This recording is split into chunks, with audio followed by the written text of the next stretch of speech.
Chapter 13 of The Witches, Bruno. I peeped round the leg of the chair and watched the hundreds of witches' feet walking out through the doors of the ballroom. When they had all gone and the place was absolutely silent, I began to move cautiously about on the floor. Suddenly I remembered Bruno. He must surely be around here somewhere too. "Bruno!" I called out.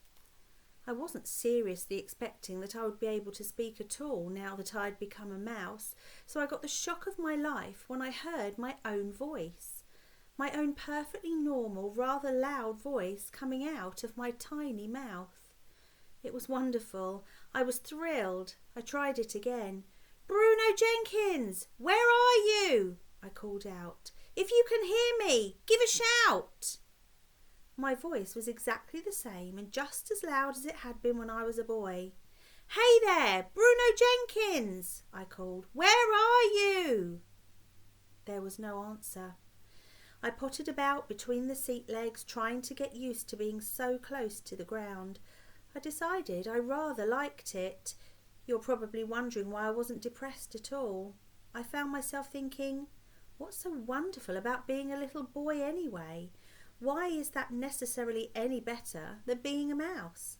I know that mice get hunted and they sometimes get poisoned or caught in traps, but little boys sometimes get killed too.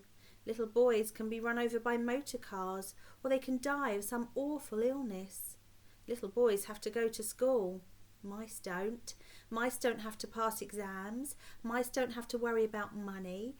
Mice, as far as I can see, have only two enemies, humans and cats. My grandmother is a human, but I know for certain that she will always love me whoever I am, and she never, thank goodness, keeps a cat. When mice grow up, they don't ever have to go to war and fight against other mice. Mice, I felt pretty certain, all like each other. People don't. Yes, I told myself, I don't think it is at all a bad thing to be a mouse. I was wandering around the ballroom floor, thinking about all this, when I spotted another mouse. It was crouching on the floor, holding a piece of bread in its front paws and nibbling away at it with gusto. It had to be Bruno. "Hello, Bruno," I said. He glanced up at me for about 2 seconds, then went right on guzzling. "What have you found?" I asked him. "One of them dropped it," he answered. "It's a fish paste sandwich. Pretty good." He too spoke with a perfectly normal voice. One would have expected that a mouse, if it was going to talk at all, would do so with the smallest and squeakiest voice you could imagine. It was terrifically funny to hear the voice of the rather loud-mouthed Bruno coming out of that tiny mouse's throat. "Listen, Bruno," I said. "Now that we're both mice, I think we ought to start thinking a bit about the future." He stopped eating and stared at me with small black eyes. "What do you mean, we?" he said. "The fact that you're a mouse has nothing to do with me." "But you're a mouse too, Bruno." "Don't be a fool," he said. "I'm not a mouse." "I'm afraid you are, Bruno." "I most certainly am not," he shouted. "Why are you insulting me? I haven't been rude to you. Why do you call me a mouse?" "Don't you know what's happened to you?" I said. "What on earth are you talking about?" Bruno said. "I have to inform you," I said, "that not very long ago the witches turned you into a mouse. Then they did it to me." "You're lying!" he cried. "I'm not a mouse." "If you hadn't been so busy guzzling that sandwich," I said, "you would have noticed your hairy paws. Take a look at them." Bruno looked down at his paws. He jumped. "Good grief!" he cried. "I am a mouse! You wait till my father hears about this." "He may think it's an improvement," I said.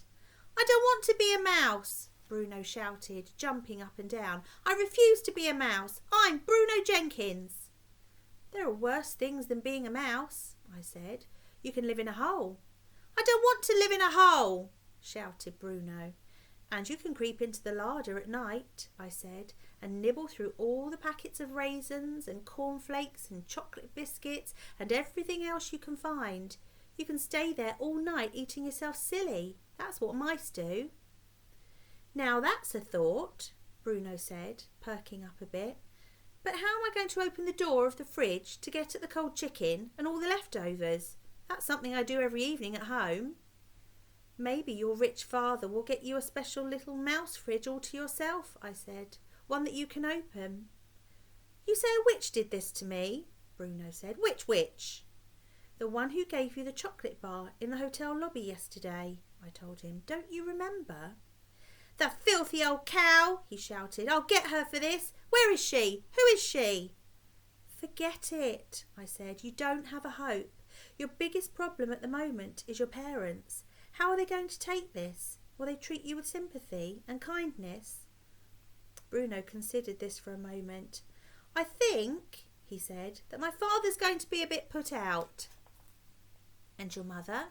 She's terrified of mice, Bruno said.